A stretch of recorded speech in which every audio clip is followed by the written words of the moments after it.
Now we'll look at adjusting the frame rate of our movie so the animation looks a little cleaner. If you're following along, I'm in 05_frame_rate.fla in the Chapter 4 folder in the Exercise Files folder. The first thing we'll do is adjust the frame rate of our movie. In the Property Inspector, find the Frame Rate text field.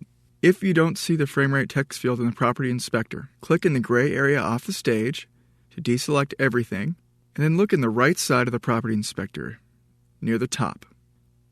Select the frame rate number. The default is 12 FPS or 12 frames per second.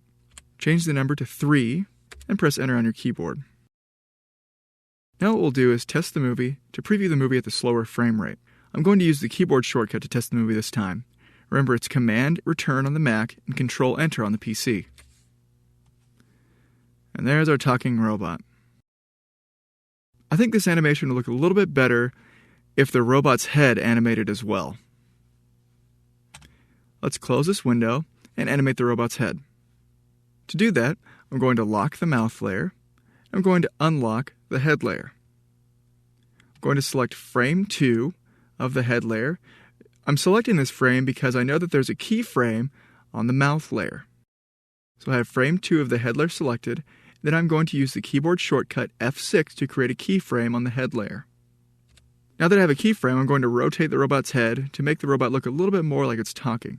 Select the Free Transform tool in the toolbar, and then rotate the robot's head by clicking and dragging near one of the corner handles on the robot's head, and click and drag to move the robot's head so it looks like the robot's talking. And I think that looks pretty good. What I'm going to do next is create a keyframe for the robot's head above the next keyframe of the mouth layer, and that's on frame 4. So select frame 4 of the head layer, then press F6 on your keyboard to create a keyframe there. The robot's head should still be selected, as well as the Free Transform tool. So you should see handles around the robot's head. If you don't see those handles, make sure you have the Free Transform tool selected and select the robot's head on the stage. Now let's rotate the robot's head back to an upright position. I want it to look like the robot's mouth is closed. So I'm going to put the robot's head kind of overlapping the robot's mouth. I'm going to select it again and move it to the right just a little bit to overlap the head on the right.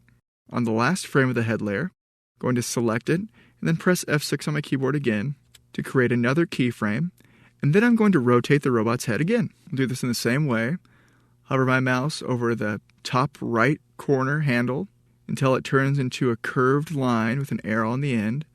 Then I'm going to click and drag to rotate the robot's head. Make it look like the robot's talking.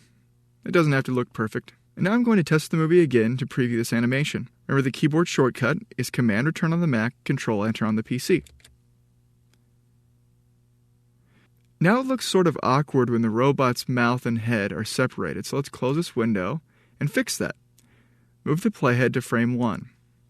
Select the robot's head on the stage if it's not already selected, and then move the robot's head down and to the right just a little bit.